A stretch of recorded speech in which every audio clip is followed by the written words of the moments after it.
Alam ko na marami sa inyo ang hindi ako gusto. Bakit tayo magpapauto sa kanya? Lumabas ka dyan. Anong forma ang tinitrex na sabi mo? Alam ko na sa tingin ng iba, ako ang sumira sa isang tao na minahal niyo.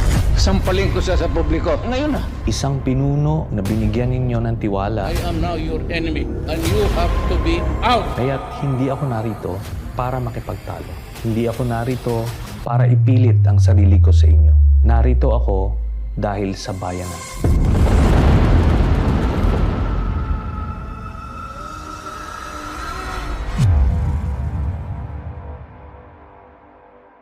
Ilang beses kong tinaya ang buhay ko para mapatunayan ko ang pagmamahal ko sa ating bansa. July 27, 2003, unang nakilala si Lieutenant Senior Grade Antonio Trillanes IV. Isa siya sa mga lider ng mahigit 300 sundalo ng grupong Magdalo na sumugod sa Makati. Pangyayari tumatak sa kasaysayan at tinawag na Oakwood Mutiny. Ang hiling ko sa inyo ngayong oras na ito ay buksan nyo lang ang isipan ninyo. Hindi ko kayo pipiliting maniwala, pero gusto kong sabihin ito sa inyo. Baka sakaling magbukas ang isip mo. Dahil ang pagmamahal sa bayan, hindi mo pwedeng daanin sa kwentuhan, sa pagpapatawa, sa pagmumura.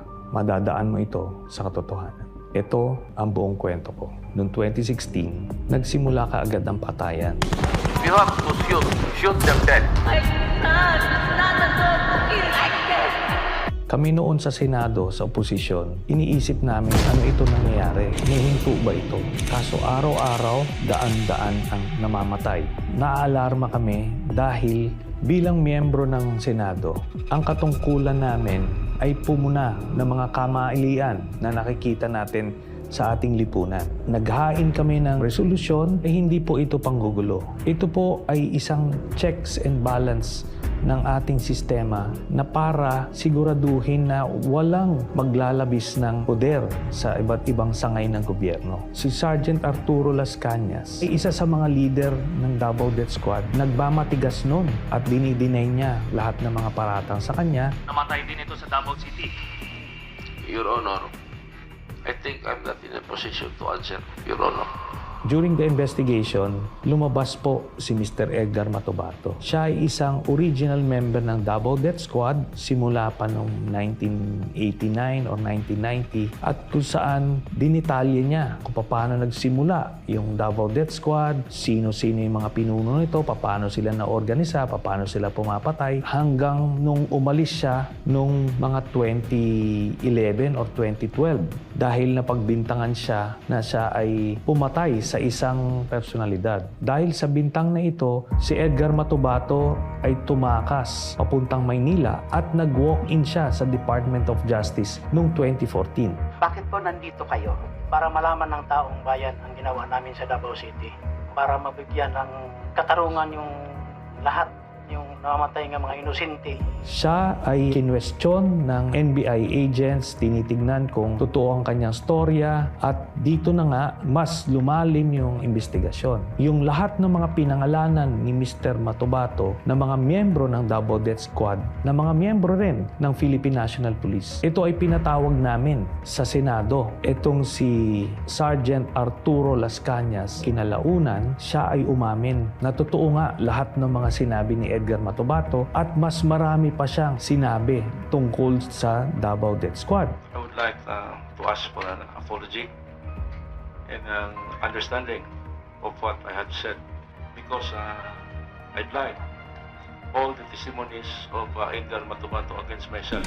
Sila talaga ang nag-organisa nung Davao Death Squad under Mayor Rodrigo Duterte. At ang mga sinalaysay nila Edgar Matubato at Arturo Las Cañas ang mga naging basihan ng unang communication na naisampa sa International Criminal Court. Ito ay nung panahon na naging miyembro tayo ng ICC noong November of 2011 hanggang March of 2019. Si Arturo Las Cañas, masasabi ko na meron siyang photographic memory. Kaya nung siya ay in-interview na ng ICC investigators, isang linggo siyang na cross-examine. Sinubukan talaga, balibalik ta rin yung kanyang testimonya, pero pare-parehas ang lumabas na mga detalye. Ilang mga specific cases ng murder ang isinama niya sa kanyang 186-page affidavit, kung sino yung mga miyembro ng hit squad, sino yung nag-drive ng getaway vehicle,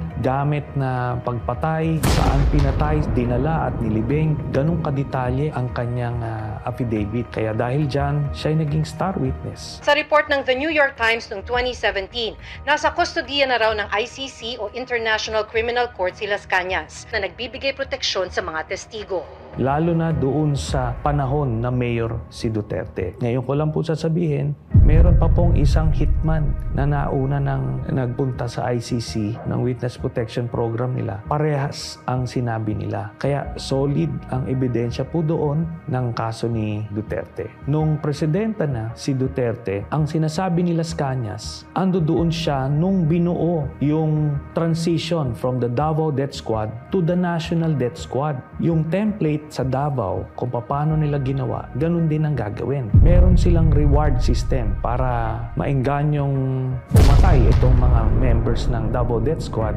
Bawat ulo may presyo. Small targets, 5,000, 10,000. Pagka malalaking mga targets, meron 50,000, may 100,000, hanggang 300,000 dun sa isang pinapatay nila. Binibigyan sila ng picture, binibigyan sila ng address, binibigyan sila ng target, tapos pinupuntahan nila at pinapatay nila. Ina-assume nila Matobato at ni Las Cañas na kung ang sinabi sa kanila ay ito ay pusher or drug addict. Sa totoo lang, hindi nila alam kung ano yung sinusubo sa kanila. Nung binuo sila, ito ay paniniwala nila na sila ay nakakatulong sa lipunan, na nililinis nila yung mga dumi ng lipunan. Pero kinalaunan, namomotivate na sila doon sa reward. Kaya dahil sa tiwala nila kay Duterte, akala nila lahat ng yun ay totoo. Until napapaisip sila kung totoo ba talagang mga salot sa lipunan yung pinapatay? Kasi meron silang pinatay na isang pamilya.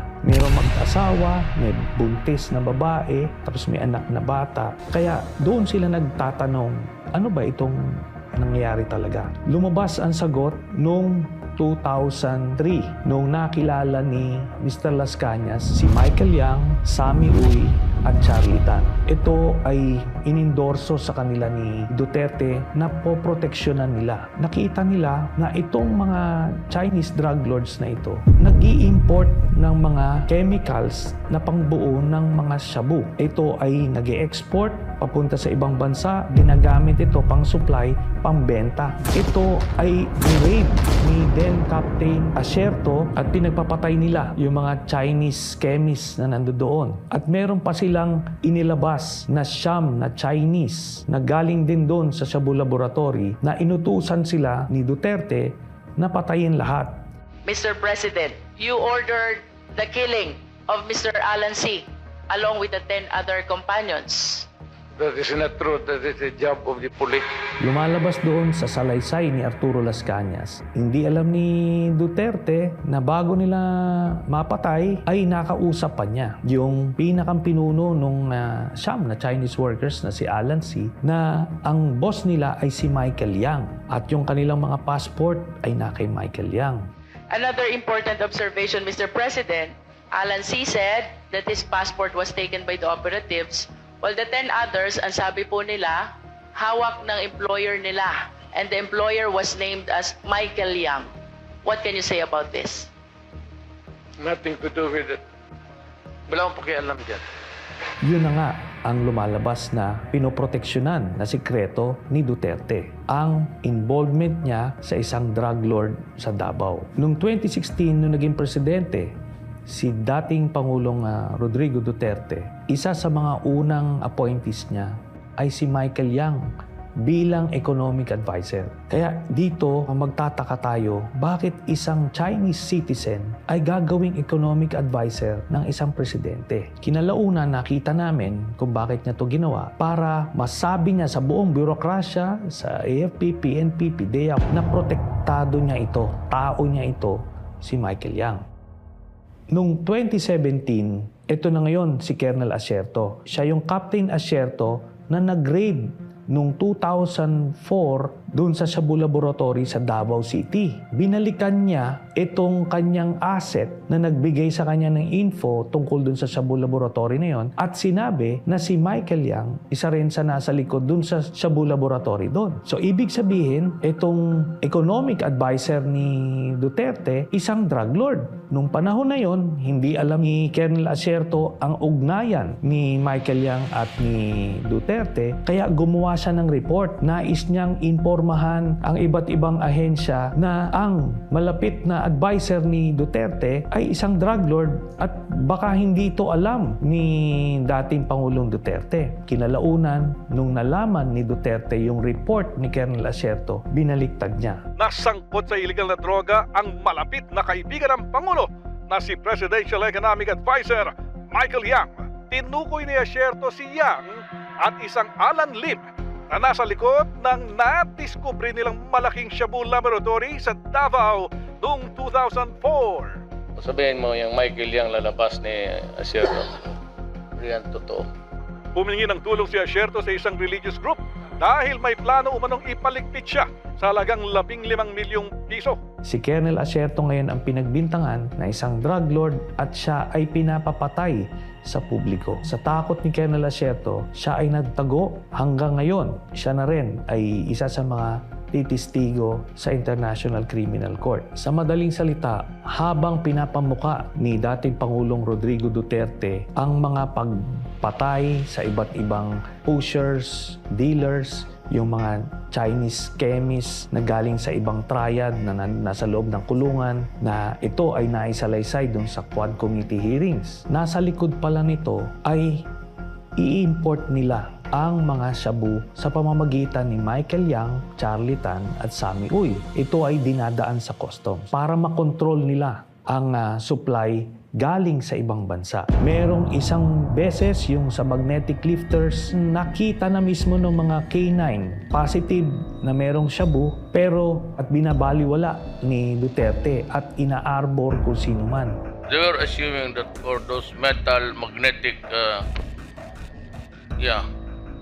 contained, so the borehole, there was nothing there. It was pure speculation. Ayon sa PDEA, naabutan nilang butas at walang laman ang lifters dahil naipusulit na ang droga palabas ng warehouse. Kaya ni isang drug lord ay walang nakasuhan dun sa mga tonetoneladang mga na-import na shabu. Ang nagpa-facilitate nitong lahat, una-una si Pulong Duterte, ang kanyang son-in-law na si Mans Carpio, ang Customs Commissioner Nicanor Faeldon, at iba pang mga personalidad na nakadikit kay Duterte mismo.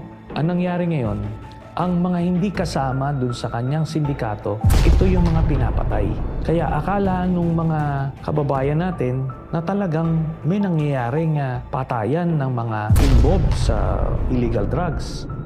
Hindi totoo ang war on drugs. Ito ay ginawa lang ni Duterte para panglihis dun sa intensyon niya na i-monopolize or i-control ang drug trade dito sa bansa. Kung may totoo lang maski isa, I will hang myself in front of you. You can summon, I will sign a waiver, all banks. Will the former president be okay that if we draft the waiver now instead of tomorrow? Will you be fine with that, Mr. President? Anong kapalit, sir? Hindi. Sampaling ko siya sa publiko. Hindi, wala naman. Ngayon na. Lulo mo. Isa sa na-discover namin na mga impormasyon, ito ay naibigay sa akin noong 2016 ay yung bank accounts ni Duterte at ng kanyang pamilya. At ang nilalaman nito ay nakakagulat. Nakita namin na daang-daang milyon ang pumapasok sa mga accounts ni Duterte. Joint account si Sara Duterte at si Pangulong Duterte. Every 6 months, may pumapasok na dividendo galing kay Sammy Uy papunta sa accounts ni Duterte, ni Sara, Baste, Pulong at Hanilet. Lahat ito tumototal ng 40 to 55 million every 6 months. Buong pamilya ng Duterte ay kumikita sa illegal drugs. Dahil sa impeachment case ni Sara Duterte, ang mga bank accounts na ito ay lalabas at makikita ninyo na si Sammy Uy ay nagbibigay ng pera kay Sara Duterte at buong pamilyang Duterte. Ang buong paniniwala natin na si Duterte ang pinakang galit sa illegal na droga. Pero ang katotohanan, siya pala ang may pinakamalaking drug cartel dito sa Pilipinas. Ito pong mga impormasyon na to ay nakalap namin.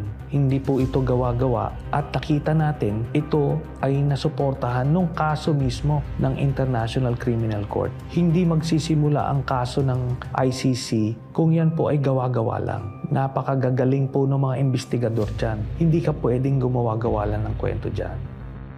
Hindi lang droga ang kinasangkutan ng sindikato ni Duterte. Nandiyan na yung Pharmally at yung iba't ibang pinagkakitaan nung COVID. Isama na rito yung Sinovac na vaccine na tinubuan nila ng 2,000 piso bawat isang vial at umorder sila ng 50 million vials. Sa madaling salita, 100 billion pesos ang kinita sa isang transaksyon na ito. Ito rin ang dahilan kung bakit pinigilan nila ang pagpasok ng Pfizer at Moderna at inuna nila yung pinakamahinang klaseng vaccine para sa mga Pilipino. Nandiyan na rin yung mga mask, personal protective equipment, yung face shield, yung mga ventilators, yung mga rapid tests, yung RT-PCR at iba pang mga gamit nun.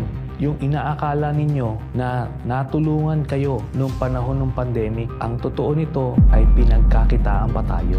Ang sindikato ni Duterte rin ang nagpasok ng mga pogo sa Pilipinas. Itong pogo ay naging pugad ng iba't ibang krimen. Human trafficking, cyber pornography, money laundering at iba pa. Na-discover nga dito sa mga Quadcom hearings na lumabas yung mga pangalan nila Alice Guo, at iba pa. Makikita natin dito, si Michael Yang ay kasama sa Pharmally, kasama rin siya sa Pogo, at kasama siya sa drug cartel. Sa makatuwid, ang pinaglingkuran ni Duterte ay hindi Pilipino, hindi kayo, kung hindi si Michael Yang ng China. Sa mga nagsasabi na ang lahat ng mga nangyaring ito ay isang political na away between Marcos at Duterte, 2017 pa lang ay final ko na ang kaso. Wala pa po sa pwesto si President Marcos. Halos 8 taon na inimbestigahan ito ng ICC.